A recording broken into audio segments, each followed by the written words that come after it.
ये टेबल देखो, अगर आप आज से सेविंग शुरू करो तो मुंबई में एक 2 BHK जैसा घर खरीदने के लिए आपको ज्यादा नहीं बल्कि 110 साल लगेंगे, गुरुग्राम में 64 साल और बाकी शहरों में तब जब आपकी आधे से ज्यादा उम्र निकल चुकी होगी।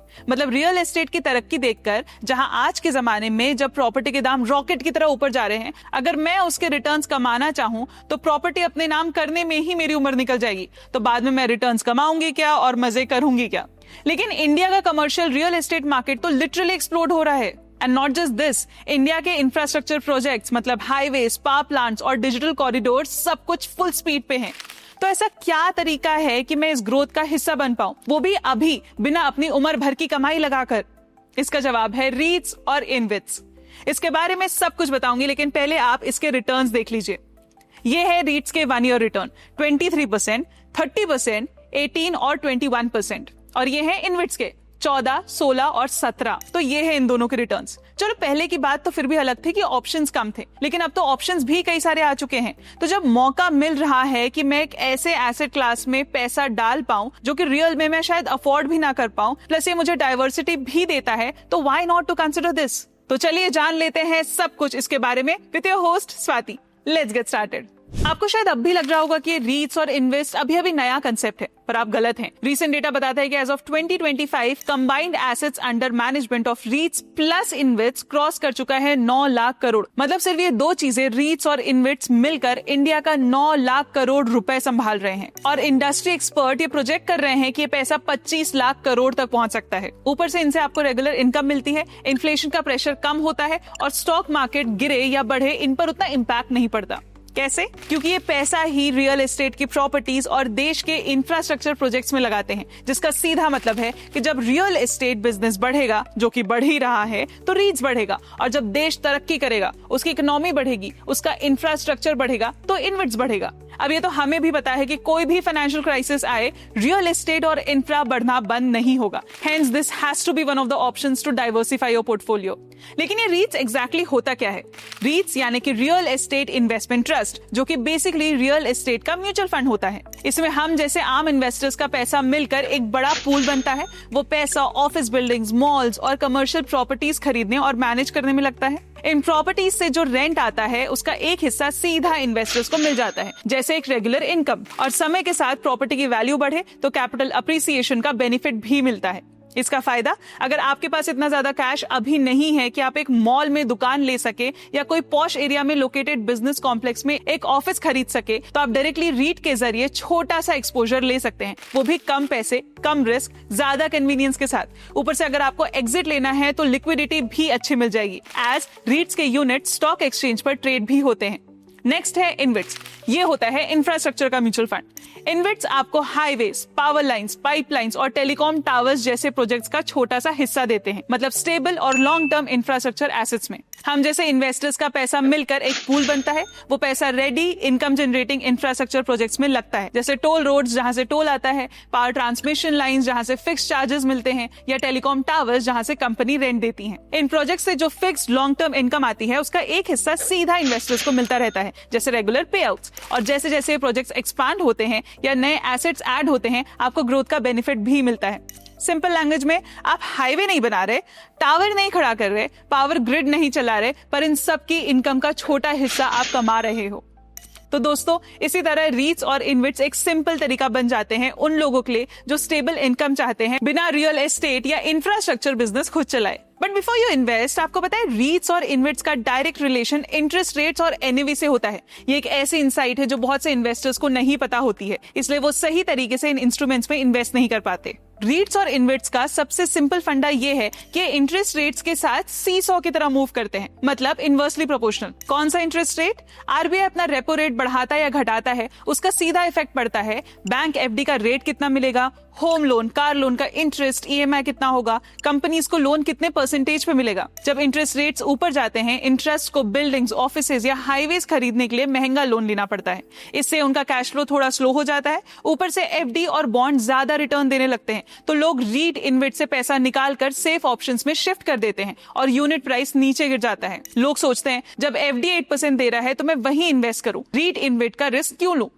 तो कुछ लोग इन ट्रस्ट से पैसा निकाल देते हैं। जब एफडी 5 to 6% पर आ जाता है और रीट इन्वेट 8 to 9% रिटर्न दे रहे हैं तो ये सडनली काफी अट्रैक्टिव लगते हैं। लेकिन जब इंटरेस्ट रेट्स नीचे आते हैं पिक्चर बिल्कुल रिवर्स हो जाती है। बोरोइंग चीप हो जाती है, एक्सपेंशन इजी हो जाता है, कैश फ्लो स्ट्रांग होते हैं और इन्वेस्टर्स को इनका यील्ड अट्रैक्टिव लगता है। डिमांड बढ़ती है और यूनिट प्राइस ऊपर चढ़ जाता है। मतलब high interest rate is equal to pressure on REIT और InvIT, low interest rate is equal to support for REIT और इन्वेट। लेकिन यहाँ हम यूनिट प्राइस क्यों देख रहे हैं, शेयर प्राइस क्यों नहीं? क्योंकि रीट या इन्वेट एक ट्रस्ट होता है, कंपनी नहीं, इसलिए यहाँ आप शेयर नहीं यूनिट खरीदते हो। लेकिन बिहेवियर बिल्कुल शेयर जैसा ही है। हर रीट और इन्वेट का एक यूनिट होता है जो स्टॉक एक्सचेंज पर ट्रेड होता है, जिसका एक करंट मार्केट प्राइस भी होता है। इसको ही हम यूनिट प्राइस बोलते हैं। अब चलो एनएवी का इंपैक्ट समझते हैं। देखो, हम जब रीट या इन्वेट में इन्वेस्ट करते हैं तो हम रियल एस्टेट या इंफ्रास्ट्रक्चर एसेट्स का एक छोटा सा हिस्सा खरीद रहे होते हैं। अब इन एसेट्स की असली वैल्यू क्या है? ऑफिसेस की वैल्यूएशन, रेंटल्स, हाईवे का toll collection, maintenance cost etcetera. इन सबको मिलाकर जो नंबर बनता है उसको एनएवी बोलते हैं। एनएवी बेसिकली बताता है कि ट्रस्ट रियल में कितना वैल्यूएबल है। लेकिन ट्विस्ट ये है कि मार्केट में जो यूनिट प्राइस दिख रहा होता है वो हमेशा एनएवी के बराबर नहीं होता और यही जगह लोग कंफ्यूज हो जाते हैं। कभी कभी मार्केट एनएवी से ज्यादा प्राइस पर ट्रेड करता है, मतलब प्रीमियम। क्यों? क्योंकि सेंटिमेंट अच्छा होता है, इंटरेस्ट रेट्स नीचे आ रहे होते हैं या इन्वेस्टर्स को लगता है कि आगे ग्रोथ स्ट्रांग है। और कभी कभी इन्वेस्टर सेंटिमेंट थोड़ा वीक हो जाता है, इंटरेस्ट रेट्स ऊपर जा रहे होते हैं तो यूनिट एनएवी से नीचे गिर जाता है, मतलब डिस्काउंट पर ट्रेड करता है। तो आपको मिलने वाला रिटर्न सिर्फ पे आउट से नहीं आता बल्कि इस वैल्यूएशन मूवमेंट से भी आता है। आपने यूनिट्स डिस्काउंट में लिए, ग्रोथ साइकिल स्टार्ट हुई, इंटरेस्ट रेट्स नीचे आए, डिमांड बढ़ी, यूनिट प्राइस एनएवी के पास या ऊपर चला गया। यहाँ ही बड़ी वैल्यू अनलॉक होती है। और आज का जो करंट सिनेरियो है, जैसा हमने इंटरेस्ट रेट्स में देखा, हम एक रेट कट साइकिल में एंटर कर रहे हैं तो नेचुरली एनएवी स्ट्रांग होता है, बोरोइंग सस्ता होता है और यूनिट प्राइसेस एनएवी के अराउंड कन्वर्ज करने लगते हैं। इसलिए आप देख रहे हो कि पिछले कुछ टाइम से रीट्स और इन्वेट्स का परफॉर्मेंस सडनली इंप्रूव हुआ है। अब सबसे मुद्दे का सवाल, रीट्स और इन्वेट्स चुनते कैसे हैं? दोस्तों, रीट्स और इन्वेट्स कोई नॉर्मल स्टॉक नहीं होते जहां सिर्फ क्वार्टरली प्रॉफिट्स देख लो और काम खत्म। यहाँ गेम थोड़ा अलग होता है। ये cash flows, long term contracts, governance और एसेट ग्रोथ का गेम है। इसको समझने का सबसे सिंपल तरीका है कि आप खुद एक बिजनेस ओनर बन के सोचो आपको पैसा लगाना है किसी हाईवे, पावर ट्रांसमिशन लाइन या ग्रेड ए ऑफिस बिल्डिंग में। पहले आप क्या देखोगे? आप देखोगे कि कौन मैनेज कर रहा है, इनकम कितनी रिलायबल है और आने वाले 5 से 10 साल में ग्रोथ का क्या स्कोप है। बस वही फंडामेंटल्स रीट्स और इन्वेट्स में भी अप्लाई होते हैं। कैसे फंडामेंटल्स? पहला, गवर्नेंस, द रियल बैकबोन। ये इस बिजनेस का बैकबोन है। सोचो, आप अपने पैसे को किसी ऐसे हाथ में दे रहे हो जो बंदा ट्रस्टवर्दी ना हो या पहले के प्रोजेक्ट्स फेल हो चुके हो तो पैसा खतरे में है। इसलिए आपको मैनेजर और स्ट्रॉन्ग गवर्नेंस देखना होता है। स्ट्रॉन्ग गवर्नेंस का मतलब यहाँ ये है कि स्पॉन्सर का ट्रैक रिकॉर्ड क्लीन हो, यानी पहले भी प्रोजेक्ट सक्सेसफुली बनाए और ऑपरेट किए गए हो। मैनेजर इंडिपेंडेंट हो और टफ मार्केट्स में भी स्टेबल रिटर्न्स दे सके। बस एक सिंपल टेस्ट करो कि क्या मैं आराम से सो सकती हूँ अगर मैं इस ट्रस्ट में पैसा लगाऊं? अगर हाँ, तो गवर्नेंस स्ट्रॉन्ग है। Next pillar is cash flows. रीट्स और इन्वेट्स का असली काम है पैसा जनरेट करना, मतलब कैश फ्लो। सिंपल शब्दों में आपको ये देखना है कि हर साल पैसा आ रहा है या नहीं और क्या ये इनकम स्टेबल है। सोचो, आप एक टोल रोड, ऑफिस बिल्डिंग या पावर लाइन में इन्वेस्ट कर रहे हो। क्या लोग हर साल रेंट या टोल टाइम पे करेंगे? क्या आपका पैसा सेफ है या ट्रैफिक और टेनेंट्स के ऊपर डिपेंड कर रहा है? और साथ ही ये भी देखो कि लोन ज्यादा तो नहीं है, वरना पैसा मुश्किल से मिलेगा।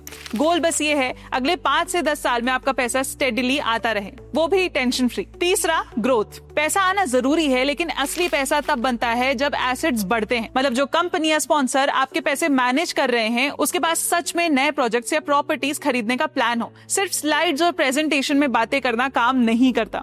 जब ये प्लान रियल होता है तो आपको लॉन्ग टर्म में ग्रोथ और स्टेडी रिटर्न्स मिलने के चांसेस ज्यादा होते हैं। स्ट्रॉन्ग पाइपलाइन का मतलब प्रेडिक्टेबल ग्रोथ और लॉन्ग टर्म रिटर्न्स के चांसेस हाई होते हैं। तो दोस्तों, अगर आप एक रीट या इन्वेट में इन्वेस्ट करने जा रहे हो तो इस सिंपल लॉजिक को याद रखो: strong governance, reliable cash flows और ग्रोथ पोटेंशियल। अगर ये 3 चीजें क्लियर हैं तो आप प्रैक्टिकली एक बिजनेस ओनर की तरह स्मार्ट डिसीजन ले रहे हो, ना कि सिर्फ स्टॉक में पैसा लगा रहे हो। लेकिन यहाँ पर और एक चीज है जो इन्वेस्टर्स को ध्यान में रखनी चाहिए और वो है टैक्सेशन। दोस्तों, रीट्स और इन्वेट्स में पैसा कमाने का एक और इम्पोर्टेंट एंगल है टैक्सेशन, क्योंकि यहाँ से जो पैसा आपको मिलता है वो 3 अलग अलग सोर्सेज से आता है। पहला सोर्स है डिविडेंड, मतलब कंपनी या ट्रस्ट आपको प्रॉफिट में से थोड़ा पैसा देती है। दूसरा सोर्स है इंटरेस्ट इनकम। ये थोड़ा ट्रिकी है। हर रीट और इनविट के अंदर एक अलग कंपनी होती है जिसे एसपीवी कहते हैं। एसपीवी बेसिकली एक मिनी कंपनी है जो सिर्फ एक पर्टिकुलर एसेट को होल्ड और मैनेज करती है। कभी कभी ये एसपीवी दूसरे को लोन भी देती है और उस लोन से जो पैसा वापस आता है उसको इंटरेस्ट इनकम कहते हैं। तीसरा सोर्स है कैपिटल गेन्स, मतलब जब आपका यूनिट या इन्वेस्टमेंट थोड़े टाइम बाद में ज्यादा वैल्यू में सेल होता है तब आपको प्रॉफिट मिलता है। अब टैक्स का सिंपल फंडा ये है, हर सोर्स का टैक्स अलग अलग होता है। डिविडेंड और इंटरेस्ट आपके नॉर्मल इनकम के हिसाब से टैक्स होता है जो स्लैब में आता है 0% से 30% तक। लेकिन कैपिटल गेन्स का टैक्स थोड़ा अलग है। अगर आपने 1 साल से ज्यादा होल्ड किया तो लॉन्ग टर्म कैपिटल गेन्स में 12.5% टैक्स लगेगा और पहले 1.25 लाख का टैक्स एग्जेम्पशन भी मिलेगा। शॉर्ट टर्म गेन्स में थोड़ा ज्यादा 20% लगता है। ट्रस्ट इस तरह से पे आउट्स डिजाइन करते हैं कि आपको ये पैसा रिलेटिवली टैक्स एफिशिएंट लगे, मतलब आपको हर साल रेगुलर इनकम मिले और ज्यादा टैक्स ना लगे। पर फिर भी ये समझना जरूरी है कि हर स्ट्रीम का अलग टैक्स ट्रीटमेंट है ताकि आप अपने आफ्टर टैक्स रिटर्न्स को रियलिस्टिक तरीकों से देख सको। सिंपल शब्दों में रीट्स और इनविट्स से पैसा मिलता है डिविडेंड, इंटरेस्ट और ग्रोथ के थ्रू, और इन पे टैक्स थोड़ा अलग अलग लगता है। समझ लो और प्लान करो ताकि आप अपने आफ्टर टैक्स रिटर्न्स को रियलिस्टिकली इवैल्यूएट कर पाओ। लेकिन एक बार सोच के देखो, अगर आप डायरेक्टली रियल एस्टेट में पैसा डाल दो और प्रोजेक्ट डिले हो जाए या फिर बिल्डिंग कंप्लीट ही ना हो, दोस्तों ये डर बिल्कुल नॉर्मल है। रीट्स और इनविट्स में भी कुछ रिस्क होते हैं लेकिन ये काफी मैनेजेबल होते हैं। पहला रिस्क है कंस्ट्रक्शन रिस्क। देखो, रियल एस्टेट में सबसे बड़ा रिस्क होता है अंडर कंस्ट्रक्शन प्रोजेक्ट्स का। कभी डिले हो गया, कॉस्ट बढ़ गई या प्रोजेक्ट कंप्लीट ही नहीं हुआ। रीट्स और इनविट्स में टेंशन काफी कम होती है क्योंकि रूल्स के हिसाब से सिर्फ 20% ही अंडर कंस्ट्रक्शन चीजों में पैसा लग सकता है, बाकी 80% हमेशा रेडी इनकम जनरेटिंग प्रॉपर्टीज में होता है। तो यहाँ झमेले कम, स्टेबिलिटी ज्यादा होती है। दूसरा रिस्क है large capital requirement. Normally real estate में एंट्री लेने के लिए बहुत बड़ा अमाउंट चाहिए होता है जो हर कोई अफोर्ड नहीं कर पाता, लेकिन रीट्स और इनविट्स इसी प्रॉब्लम को सॉल्व करते हैं। यहाँ आप बहुत छोटे अमाउंट से भी इन्वेस्ट कर सकते हैं, मतलब बिना करोड़ 2 करोड़ लगाए भी आप रियल एस्टेट इन्वेस्टर बन सकते हैं। Next, liquidity risk.